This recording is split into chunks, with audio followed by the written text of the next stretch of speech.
Hello everyone, সকলকে আমার YouTube channel knowledge bank টুকেতে স্বাগত।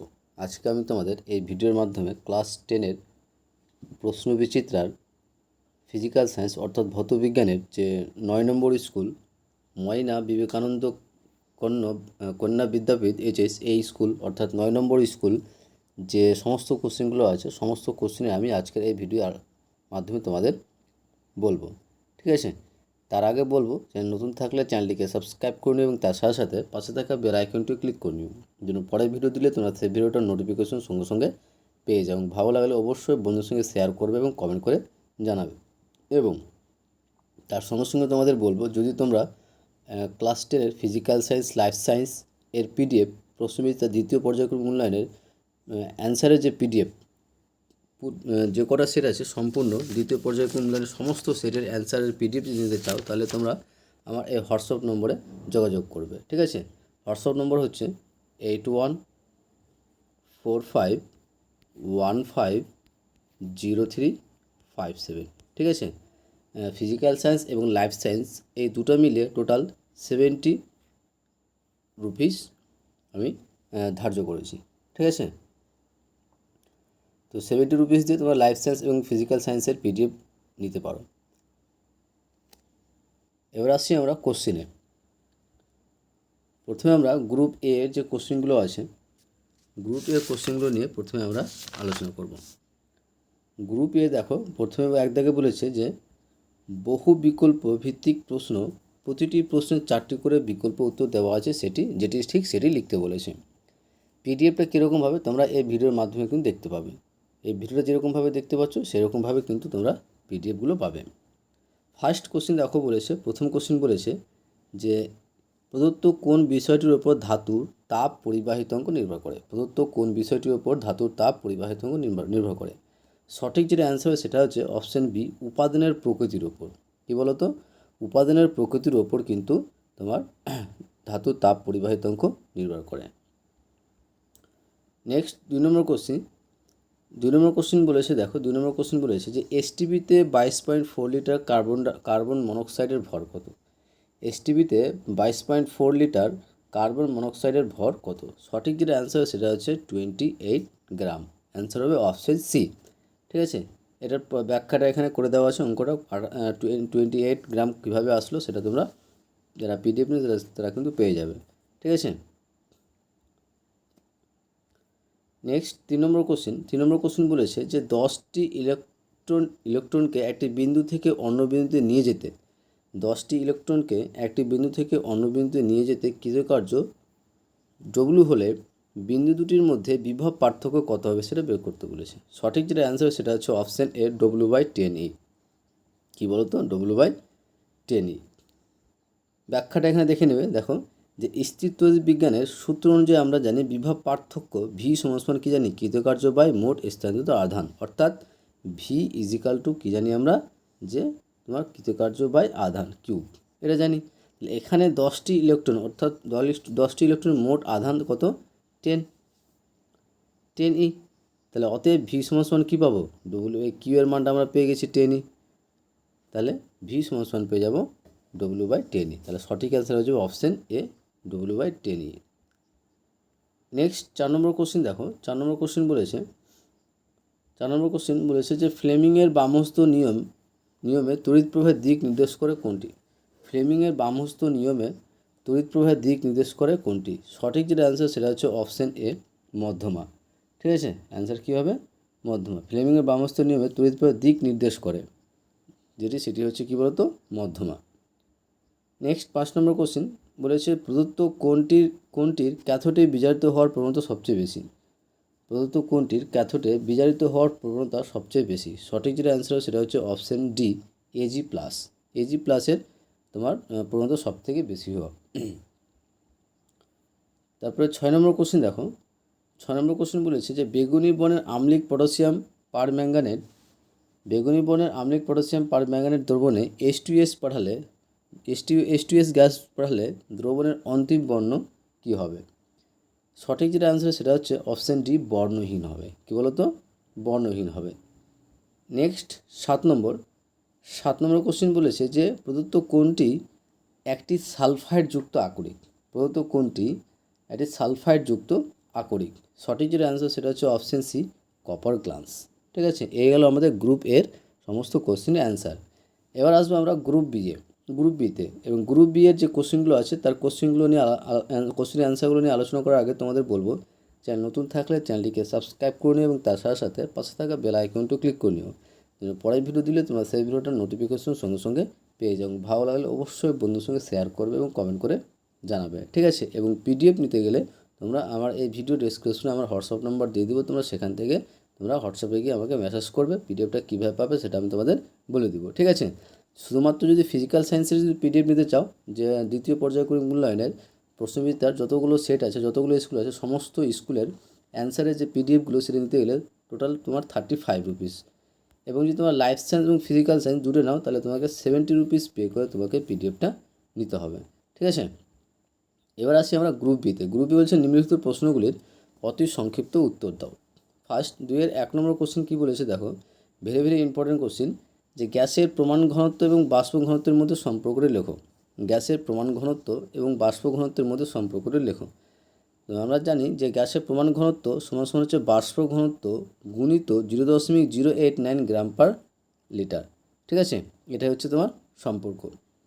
নেক্সট 2 নম্বর বলেছে সত্য বা মিথ্যা লেখো।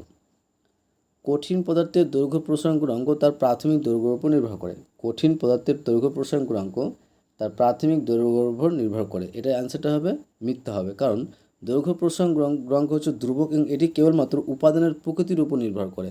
ঠিক আছে, তাহলে সঠিক অ্যান্সার হবে এখানে মিথ্যা। 3 নম্বর কোশ্চেন দেখো, বলেছে যে কোন শর্তে তরলের আপাত ও প্রকৃত প্রসারণ গুণাঙ্কের মান সমান হয়। কোন শর্তে তরলের দু ধরনের কী বলতো যে প্রসারণ গুণাঙ্কের মান সমান হয়। কোন শর্তে তরলের আপাত প্রকৃত প্রসারণ গুণাঙ্ক মান সমান হয়? যে পাত্রে তরলটি রাখা আছে সেই পাত্রের উপাদানের আয়তন প্রসারণ গুণাঙ্ক যদি শূন্য হয় তাহলে দু ধরনের প্রসারণ গুণাঙ্ক কী হবে? সমান হবে। নেক্সট 4 নম্বর, যে তড়িৎ বিশ্লেষণকালে বাহ্যিক বর্তনীতে বিদ্যুৎ প্রবাহ কোন তড়িৎদ্বারমুখী হয়? তড়িৎ বিশ্লেষণকালে বাহ্যিক বর্তনীতে বিদ্যুৎ প্রবাহ কোন তড়িৎদ্বারমুখী হয়? বিদ্যুৎ প্রবাহ কোন তড়িৎদ্বারমুখী হয়? সঠিক যেটা অ্যান্সার সেটা হচ্ছে যে অ্যানোড থেকে ক্যাথোড দিকে প্রবাহিত হয়। অ্যানোড থেকে ক্যাথোডের দিকে প্রবাহিত হয়। 5 নম্বর বলে শূন্যস্থান পূরণ করো।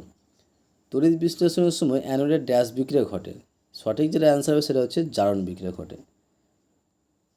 তড়িৎ বিশ্লেষণের সময় অ্যানোডে জারণ বিক্রিয়া ঘটে। নেক্সট 5-এরই অথবা দিয়ে কোশ্চেন আসছে একটি দেখো, বলেছে যে জলের তড়িৎ বিশ্লেষণে অ্যানোডে উৎপন্ন গ্যাসটির নাম কি? জলের তড়িৎ বিশ্লেষণে অ্যানোডে উৎপন্ন গ্যাসটির নাম কি? সেটা হচ্ছে অক্সিজেন গ্যাস, O2।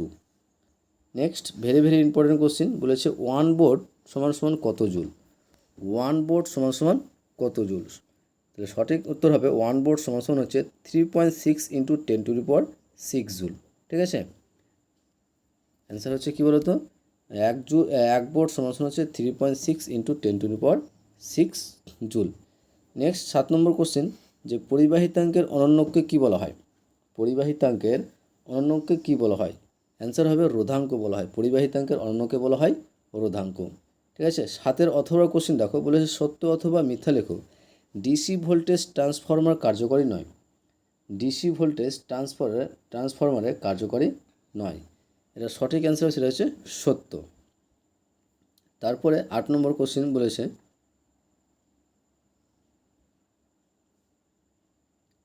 পরীক্ষাগারে ধাতবমূলক শনাক্তকরণে কোন গ্যাস ব্যবহার করা হয়? ধাতবমূলক শনাক্তকরণে কোন গ্যাস ব্যবহার করা হয়? সেটা হচ্ছে হাইড্রোজেন সালফাইড গ্যাস ব্যবহার করা হয়। তারপরে অথবা দিয়ে কোশ্চেন বলেছে ক্ষারের সঙ্গে H2S বিক্রিয়া উৎপন্ন শমিত লবণের সংকেত লেখো। ক্ষারের সঙ্গে H2S বিক্রিয়ার উৎপন্ন শমিত লবণের সংকেতটা লেখো। তো সঠিক অ্যান্সার হবে সোডিয়াম সালফাইড এবং বিক্রিয়াটা হবে এটা। ঠিক আছে, যে Na2S এটা হচ্ছে সে উৎপন্ন শমিত লবণের সংকেত। বিক্রিয়াটা দেখে নিতে পারো। তারপরে 9 নম্বর কোশ্চেন বলেছেন যে নাইক্রোম তারের মূল উপাদানগুলি কী কী? Very very important question. Nichrome তারের মূল উপাদানগুলি হচ্ছে নিকেল, ক্রোমিয়াম এবং হচ্ছে লোহা। এগুলো আমাদের গ্রুপ বি এর সমস্ত কোশ্চেনের অ্যান্সার। এবার আমরা গ্রুপ সি এর যে কোশ্চেনগুলো আছে সেগুলো নিয়েও আমরা আলোচনা করে নিচ্ছি।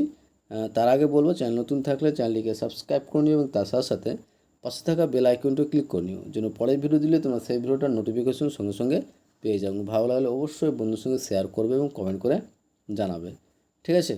গ্রুপ সি এর এবং তার সঙ্গে তোমাদের বলবো, যদি তোমরা ক্লাস 10 ফিজিক্যাল সায়েন্স এবং লাইফ সায়েন্সের প্রশ্নবিচিত্রা দ্বিতীয় পর্যায়ক্রমিক মূল্যায়নের প্রশ্নবিচিত্রার সমস্ত স্কুলের অ্যান্সারের পিডিএফ নিতে তোমরা অবশ্যই আমার হোয়াটসঅ্যাপ নম্বরে মেসেজ করবে, ঠিক আছে। হোয়াটসঅ্যাপ নম্বর হচ্ছে 8145150357। ওকে, আশা করছি বুঝতে পেরেছো। এবার আসছি আমরা গ্রুপ সি এর কোশ্চেনে। 3 দাগের যে নিম্নলিখিত প্রশ্নগুলির সংক্ষিপ্ত ব্যাখ্যা সহ উত্তর দাও। ফার্স্ট যে কোশ্চেন বলেছে, দেখো প্রথম যে কোশ্চেন বলেছে যে দুই প্রান্তের বিভব পার্থক্য অপরিবর্তিত রেখে পরিবাহীর দৈর্ঘ্য কেটে অর্ধেক করলে উৎপন্ন তাপ কিভাবে পরিবর্তন হবে। তো উৎপন্ন তাপের পরিমাণ কী হবে, পূর্বের দ্বিগুণ হয়ে যাবে। কত বলো তো, পূর্বের দ্বিগুণ হবে।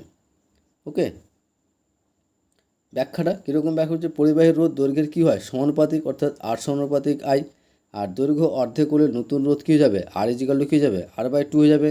তো জুলের সূত্র যে আমরা কী জানি, স্তর বিভব পার্থক্য, অর্থাৎ ভি এর ক্ষেত্রে উৎপন্ন তাপের রাশিমালা কী হয়, H is equal to V by R into T.